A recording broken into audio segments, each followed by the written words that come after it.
Well, the genius has done it again. You know, I really give Zack Snyder kind of a hard time, but I'm starting to understand what those Snyder Cut fans see. Yeah. It's apparent now after watching this film. It really is. I feel like I've been asleep this whole time. Same. Now that Rebel Moon Part 2, The Scargiver, has been released, I can truly see how it fits perfectly together with Part 1. Well, we were so wrong about Part 1. Yeah, this is truly the ultimate companion piece that makes the story complete. 100%. All these things that he sets up, he definitely pays off. Everything you know gets what I mean? paid off. Everything. Everything. Every last detail gets paid off. Mm-hmm. This movie's a piece of shit. It's fucking horrible. It was so bad.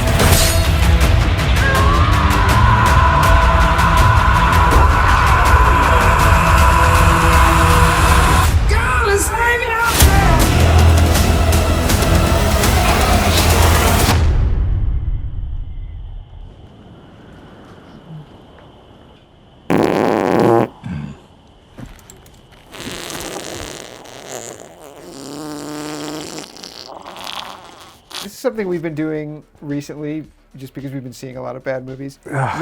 We try to say a few positive things about the film going in, you know, just to be fair. A couple things that might have worked, and then we, you know, take a dump on the rest of it. Right. So I was trying to rack my brain, like, what about this was decent? And it was kind of tough.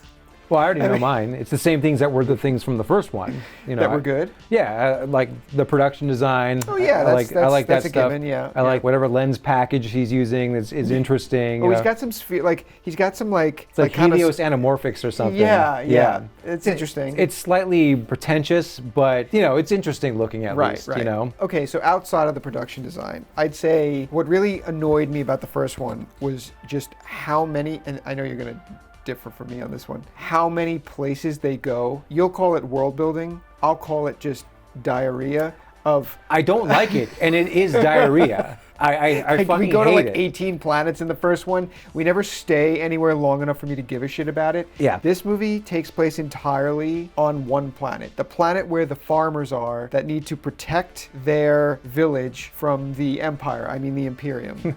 They have to protect their wheat. Their grain. Their grain. Their spice. Their fucking oatmeal. They treat grain like it's the spice melange. Right. Like it's the most valuable substance in the galaxy. Like 80 bags of grain. We'll get to that. That's bullshit. But I appreciated that its scope was smaller. Okay. And it didn't try to do so much that you couldn't focus on like the immediate story. Yeah, so for me, it's like the first one sucks and it was awful, and this one is awful as well.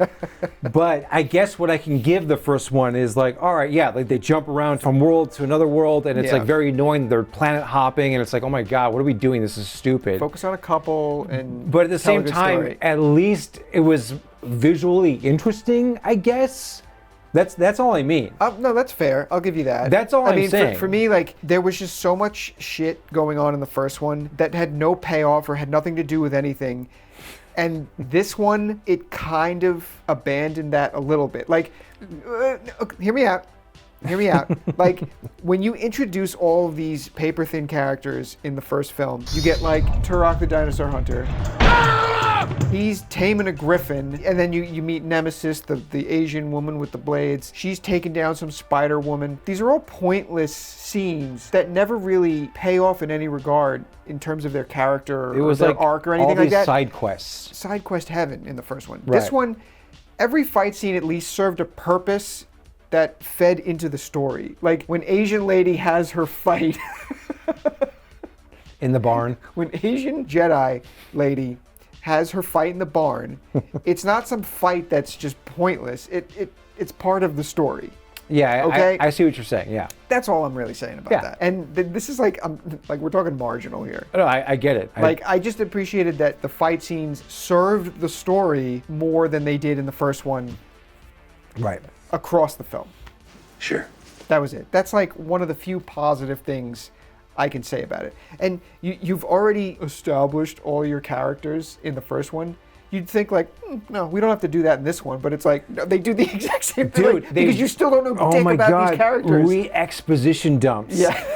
Everywhere. And some characters kind of lied about their story in the first one, so now we got to see the truth, and it's like, fuck. I don't care! There's a scene where they're at a table, and each one of them go through their own fucking story, and it's like, do we have to watch all of them do this? But we're getting into the negatives. It's like when you get a job somewhere, and they're like, oh, tell everyone about yourself, and then like everyone has to go around the table and tell them about you, like about them. Tell us one thing about you. Well, I like red wine. I like to watch Netflix on the weekends. That's what that was. That's what it was. That's what that is, man. I'm telling you. Yeah, back to the positives.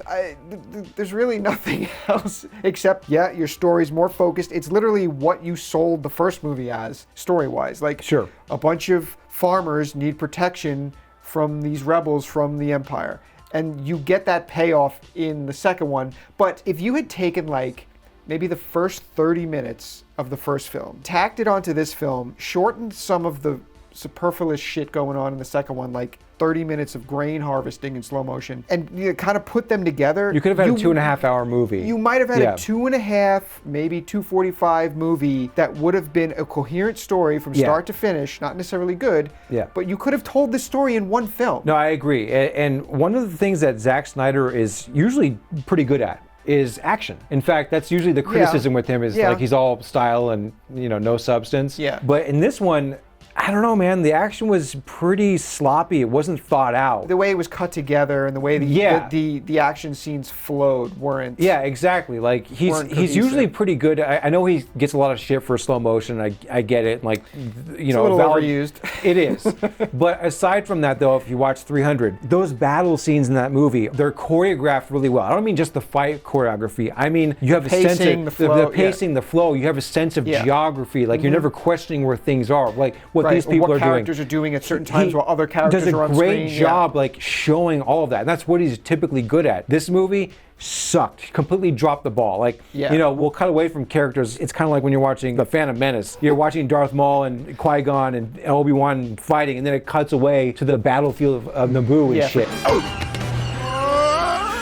And it sucks, and then it comes back and you're watching the things that you want. Spot, But like this one, it would go away from the Asian lady fighting in the barn for like 10 minutes, and then it would cut back to her, and she's like in the same spot. Yeah. There was like no advancement. There's no progression. Yeah. So it was like what you're talking about. This particular battle scene literally takes up like the second half of the film. Yeah, exactly. So the film itself is literally a direct continuation right from where we left off at the end of the first one. The group, they come back to the backwater planet where this village is, where they're still apparently supposed to grow and deliver grain for the Empire. Grain. They come back and it's like, yes, we did it. We stopped what they're trying to do here. And because you killed Noble, like, they're just going to go back to the mother world and just forget about us. But of course, like, we as an audience know, like, he's not really dead. They brought him back. Okay, now they're just going to come to the planet and attack the village. So the whole story just becomes about the defense of the village. You get all the cliche tropes. Oh, let's get the farmers out here, put some guns in their hands, and we see have how well really terrible training montage. It's like a day of training. Well, but it's so annoying because like these people are obviously so pressed for time, but then they have like time to fucking make flags and like do all this bullshit. Yeah, dig around. Yeah, they're like digging around. It's like you guys have no fucking time to do this. Guys, wait, they're coming back like really soon. We got to harvest this grain like today. It's like, that takes like many moons. It's like, well, we're gonna do it tonight. So everybody drink some coffee. We're going out to harvest the grain. And then we get like a montage of like just grain harvesting. In slow motion. Which, hey, listen. Beautiful shots. Beautiful shots. It was a great camera demo. It was a beautiful Sony Venice demo. Yes. I have no idea what they shot the movie on, but I'm just going to say it was a beautiful. I think he shoots on red actually. Red, but okay. Yeah, a red demo. Fine. Pretty shots. Right? Yeah. But they just go on too long. We get the point. They're harvesting grain. This is their lifeblood. We get it. Okay. It was like Zack Snyder doing a fucking Terrence Malick movie or something. It was really annoying. Also, we can have our big action piece of Noble coming back with another dreadnought and just attacking this village. Well, hold on a second. Back to Noble for a second. There was no point to her killing him in the first one. She could have just maimed him. There was no point to that. Right. Like, Because she gets back like, oh, I did it. Like, he's dead. And then, like, in that same scene, she's informed that he's still alive. Okay, well, what the fuck was the point of that then? Like, they could have raced back to the planet. Like, okay, listen, like, he's still alive. Yes, he's not going to come here. We need to get started right now. Which would have created more urgency. Yes, that urgency wasn't there until they find out that piece of information. So then, like you said, half the movie is the battle. It's like, now you're seeing the plan be put into effect. What we've been building to since scene one of the first film. Yes, and since they've established in this universe that these like dreadnought ships have these fucking cannons on board that can just blow everything to oblivion from orbit, they have to create an excuse as to why they're not just going to do that to them. And the excuse is the grain. The grain. Snyder set it up beautifully in the first film. They need grain to feed their soldiers, obviously. There's nowhere else they could get grain. So they harvest all the grain. Jamon Hinsu has that throwaway line where we start by moving the grain into the village so that they can't shoot us from orbit without risking its destruction. We're going to take the bags of grain and just put them up against all the buildings. That way they can't fire at the buildings because they won't destroy the grain. It's like the grain is more valuable to them than this guy's entire plan of revenge and getting Kara. Getting her. So yeah, the whole grain thing was like, this is like the most valuable shit in the universe. It's like not even that much. It wasn't like a warehouse, like an endless warehouse filled with bags of grain that's going to feed hundreds of thousands of people. It was like 80 bags of grain. Yeah. Like it was enough that they could harvest it in a day or two. It's like, you've got like wormhole technology that you can fly. Wormhole technology run on coal. Yeah, right. They're shoveling coal like it's the fucking Titanic. Yeah, because you know why? Because they're the bad guys and fuck the environment. Exactly. You know? Exactly. Like, of course they're still using coal. These are straight white evil males. Yeah. And what else would they be using to power their spaceships? What else are they going to do? They're going to fucking create holes in the environment because that's how evil they are. Yeah. So they're using coal.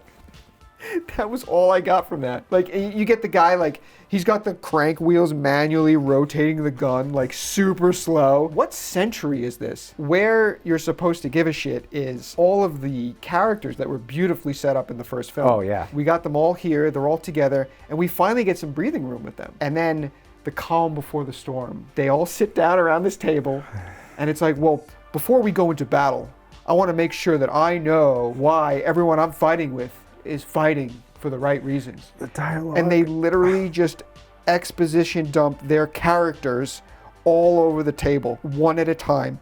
And they all more or less have the same story. Empire fucked my family over, killed my family in the little village I grew up in, so now I want to get back at them. None of them are interesting. None of them are unique. I don't mind like getting an exposition dump about. Yeah, but do it creatively. Well, not only do it creatively, you should have done this shit earlier on, well, perhaps when you introduced the characters. First film. That's what it's for. Instead of wasting the Asian chick's entire intro just fighting a spider, they could have met her character. She could have been like at a graveyard or something, and she's just sitting there in front of the graves of her children, and they meet her that way. It's like, okay, you want to get some revenge? And she's like, yeah. And then now you know something about her. You don't need to see her fight in that moment. Save that. Save that for like a moment when it matters. Yeah. And then she breaks out her freaking faux lightsabers. Even if they showed these exposition dump flashbacks the same way they did, but they just did that in the first one. At least they would have gotten it over with. Get it out of the way. Now we know what's driving everybody. Right, and then like so, by the time you get to this movie, now like this is the movie where all the action happens. This is where your third act. This is where all the payoff happens. Right. Now you know what the stakes are for every character. Yes. Now you care about characters, hopefully. Right? Right. Like, they set shit up in the first movie that doesn't pay off at all. Like Turok. They show him taming this beast. Is there a moment in the first film when he's going to do that again? Is there a reason why he has this connection with these beasts? No. Well, then obviously it's going to pay off in the second film. And it doesn't. And it doesn't. They show those things in the flashback on his planet or whatever. But yeah, like when his father dies and his mother kills him. But that's still not paying off like that setup, right. Though. There's nothing in the present defending this village that he needs to like tame an animal or whatever he does to help them. Yeah, and he's just out there fighting like any other soldier. And not everything in a movie needs to be telegraphed like that. Not everything in a movie needs to have foreshadowing, like a setup and a payoff necessarily. But when you spend the amount of time that you did on that character with that Falcon thing or whatever, it makes you think that it's going somewhere with that. And it goes nowhere. They go nowhere with it. When that battle first starts, they're coming down. I started getting vibes of the beginning of the first film. It's like, like Noble's coming back to the planet. Like they've been training, with their little laser pistols. Like, he's coming in with the dreadnought. Like, he's going to fuck shit up. Like, okay, the first little bit of tension I've felt in this entire series since the opening of the first film when he comes down to the planet. Because he, decent actor. He's got the charm. He comes down and you're like, how are they going to defend this place? And Kara is like, oh no, you know what? I'm gonna give up. I'm gonna give myself up. I'm gonna give up. And Gunner's like, what the fuck are you doing? Like, and he starts the battle off. Yeah. And I'm thinking, like, is this part of the plan? That's what I kept thinking too. Like, this has to be part of the plan. Yeah. Never addressed again. Noble was like, I already have a team coming in to kill your women and children. Yeah, blah, blah. kidnap them. And it's like showing that like going on. So then you think that, okay, our heroes are like 2 steps in front of ahead of them already. Sure. Yeah. Would that have been lame? Yeah, probably. Yeah. But it just made them seem stupid. So then once he triggers that bell and the battle starts, that dude pops up with like a bazooka and he blows up one of the ships. I was like, okay, this is your opportunity now for like a really great action scene. They got it rolling. Okay. Now is the time to show all of your characters what they're doing, how they're contributing to the battle, and how they're helping out the farmers. Using their particular skill set, helping out the farmers. And what the farmers are doing. And then you get the one farmer who was introduced in the first film. He's in the beginning. I think he was like one of the love interests for Kara. Kara. Yeah. I know who you're talking about. I can't remember his name. The dark-haired guy. Yeah. He's kind of like an alpha dude out there. He's like leading the charge, and he's like all up in the fight. You're like, okay, good. Like, let's get some of the farmers up there, some characters that we barely remember from the first one. Maybe if you'd spent a little time. There's no investment in them. There's no investment in them. However, you still kind of recognize them, like, oh right, he was in the first one, and you start to see like, yeah, okay, now they're fighting back, and you start to see this battle unfold. But then you're like, wait a minute, where's Turok during this? You get Titus out front. He's out there commanding this battle. Where's the trans guy? The trans woman. Where's that person? Where's the Asian? Then you see like, okay, there's the longhouse that has the women and children. Nemesis is in there. Right. She's hiding. She's gonna like protect them. They're gonna kick the door in. She's gonna go crazy. It's like, okay, you get where she's coming from. Where's the SJW? Yeah, where's chick? trans SJW chick? Where's the chick dude? Yeah. We just don't know. And this battle goes on for like 20 minutes, and then all of a sudden, like, nope, there's a new wave of troops coming in. And it's like, oh shit. And then they start shooting at the village. And then randomly you see this hatch on this roof open up, and chick dude comes out, and it's like, where the fuck have you been this entire battle? You've been hiding in this roof while everyone's been out here dying and fighting? Yes. Now this is where we come back to the horrible pacing and structure of this battle scene. Correct. Yes, that's what I mean. Like, you have no sense of like where these people are, what these fucking people are doing. And then we have a literal Deus Ex Machina where Anthony Hopkins' robot shows up. He shows up and saves the day. And it's like, motherfucker, where the fuck were you? Why weren't you just part of the battle in the very beginning? No, he's just like roaming around the movie, just watching everybody from cliff tops, because obviously Anthony Hopkins was probably only contracted for like maybe 1 page of dialogue. He has his little philosophical bit with Kara in the beginning. Yeah. And that's it. He's just kind of roaming around, and then of course he shows up to help. Right. It's like, whoa, good, perfect timing, Jimmy. All these characters are they're just like waiting in the wings for Zack Snyder to decide like, oh, now's the time for you to come in. They take the ship that she originally came to this planet on in one of the dumbest ruses ever. They go back up to the dreadnought. How do they elude the defenses of this ship? Well, he just pops the hatch and puts a smoke canister in there, so it looks like they're just they got a smoke trail.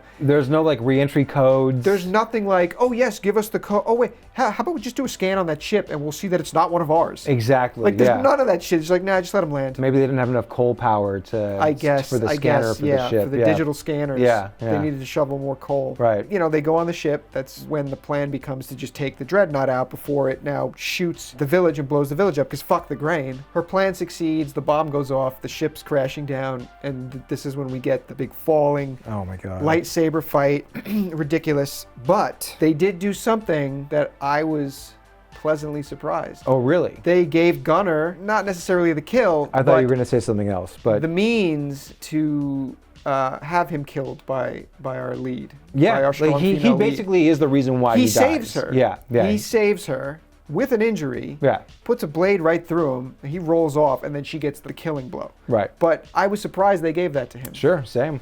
And then he ends up dying. But no good deed goes unpunished. Right. In modern Hollywood, so obviously we got to get rid of this guy. Right. He's gone. He dies. And then out of nowhere, the fucking SJW crew from Planet Antifa. They come out of nowhere. they show up. The cleanup crew. The cleanup crew. Fuck And, like, off. it's supposed to be this heroic moment, and it's like You're just shooting down a bunch of drop ships. you're just shooting down a bunch of dropships and people that are just leaving now, that are fleeing. These aren't even how necessarily fucking like heroic. soldiers. These are just like bridge crew or Why something. didn't or you like, show up to help them? This movie is full of like unearned platitudes. I was trying to think of like who was the audience for these types of Zack Snyder movies, and it can't be anyone over the age of 10 years old, because once you hit a certain age, you start questioning logistics and just simple shit. But children, I guess, don't. So like Children and Snyder fans don't. children, that's what I mean. Yeah, They just don't question like competent storytelling. Look, unfortunately, he's got a weird fan base, and like I'm not trying to like disparage any of you. Well, you know what? I'm past that. But yeah, but like Like after this movie. Look, release the Snyder Cut. I was very happy that they released the Snyder Cut because that was fucked up what happened with that situation, Yeah, and like different situation. As terrible, and I fucking hate those movies. I fucking hate them. But you know what? It would have been better if they just saw it through with his vision the whole time. Yeah. You know what I mean? And it was just fucked up that they took it from him. I was glad that it exists. You know what I mean? Yeah. That being said, though, these fans of Zack Snyder, they cannot be objective.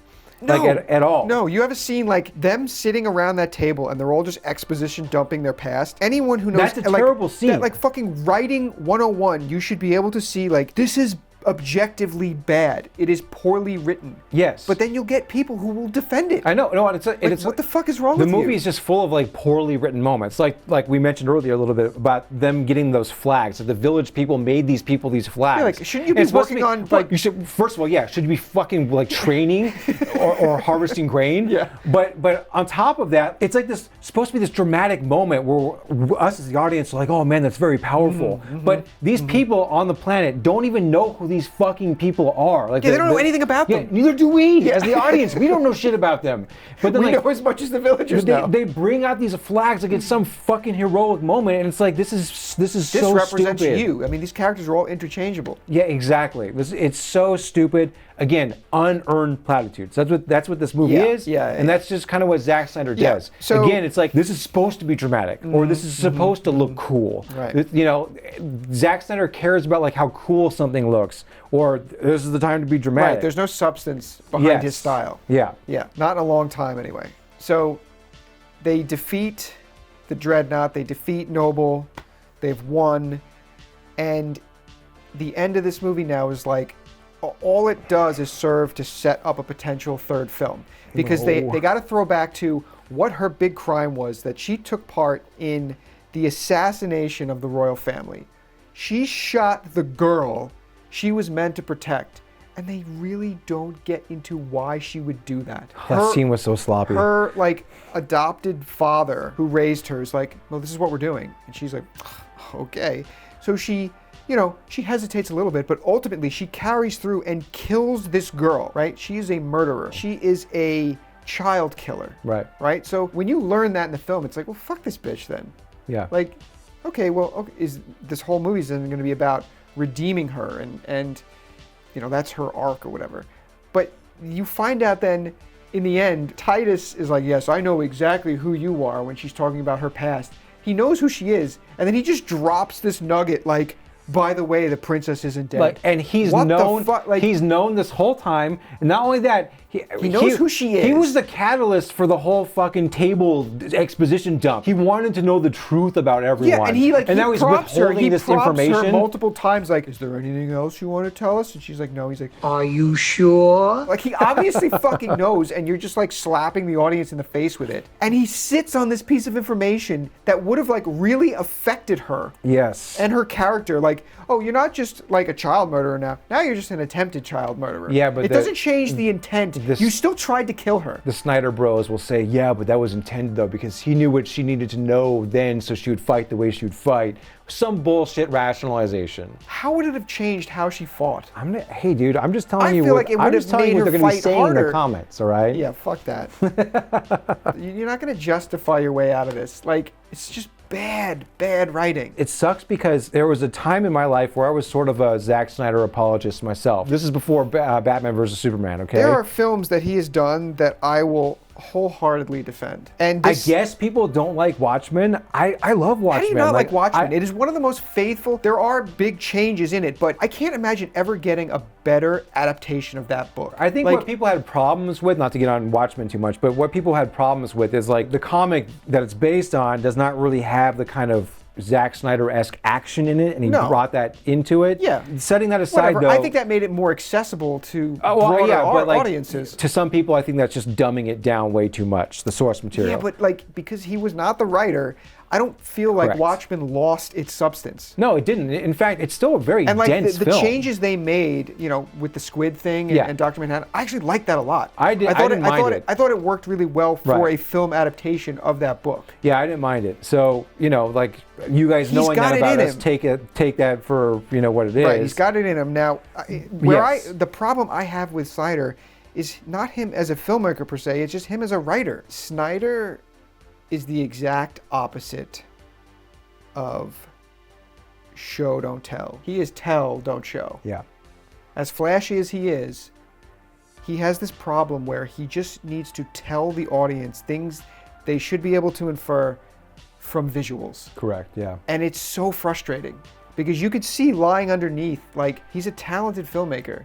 Yeah. And he just needs to start working with writers again, and he'll find his groove again. He has this like really faux, edgy, dumb way of telling a story through dialogue. Yeah. And he needs to not do that anymore. Yeah, that needs to stop. He's good when he just takes a script and then adds his spin to that. Right. Well, that was cathartic. So, ranking wise, now we both gave part 1 4s. Yeah. And based on what we brought up in the beginning of this review, I would slightly rather watch this one than the first one again. So I went 4.5. Oh, damn. Okay. Because I had to, because if I'm going to say I want to watch this one a little more than the first one, I had to go up marginally. Well, I fucking hated this one more, and I just wanted it to fucking end. I am glad that it's shorter, but in this case, I'm not going to see that as a positive that it's shorter. I'm giving this a 3.5. I fucking hated Okay, this so movie. we each went a half a point in the opposite Yeah, direction. I hated this movie so much. I think this is probably his worst movie. I mean, you might think that the first part is his worst movie, perhaps. No? Okay, you're going to compare the first one to like Sucker Punch. Would you rather watch Sucker Punch or Rebel Moon Part 1? Sucker Punch. Okay, so Rebel Moon is his worst movie. That's what I mean. But you think it's slightly better, so Rebel Moon 2 is his worst for you? Yeah. Okay.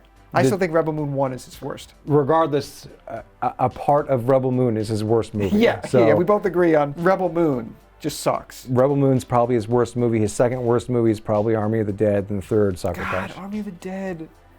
Yeah. I just keep forgetting about that movie. I think most people try to forget that Oh, movie. now they're at going to do least. what? Planet of the Dead next? Oh, or please, something? God. I don't know. Fucking He's stop. got like a bottomless fucking bank account at Netflix. They just keep making shit. Yeah. So, all right. Well, we got the other scale. We got the rainbow. Now, there were not as much No, as I thought, it's but it was a much couple like the things. first one, and we always say it, but they're not necessarily force-feeding you shit, and Yeah. it applies to this one as well. Yeah. But there are some things. Of course, like we mentioned, the SJW trans warrior. She's pointless. She doesn't do anything Of in course this not. movie. Like, she shows up as just one of the group, like, oh, I'm just going to help you fight. You could have completely removed her character, and it would have been a tighter story. She doesn't bring any like skill set to the table No. that none of the other characters have. No. So, but having that like Gotta represent. gender confused character that adds Even when they showed to her in it. the flashback, when she had long hair, you were Yeah. still kind of like, And then we get our boy from the first film that disappeared, that should have been part of the crew. He's the good guy out of the space bad guys from World War II. And of course, the good guy out of all of them is some fucking stringy beta male pussy, like ethnically Racially ambiguous Yeah, character, yeah, of yeah. course, and all the other guys are white Right. guys like that, of course. That's the ideal, good-natured, good moral He's person. the good guy who was redeemable from the Empire. Exactly. That dude. There wasn't a lot in it that really bothered me, so I went 1. I want 1.5, Okay. but yeah. Yeah. Whatever. Yeah. Trash. Oh, wait a minute. We got Rebel Moon 3. Maybe. Who knows? If we're lucky. I mean, obviously, Well- this is going to be a 6-part I trilogy. mean, if that's the case, though, at least those ones weren't shot back to back. So it's not going to be a while until we see the next one. Yeah. Thank God. So maybe we've got 2-3 years before Zack Snyder graces us with his Before presence. he dives back into the world of Yeah. Rebel Moon. Yeah. God awful. Yeah.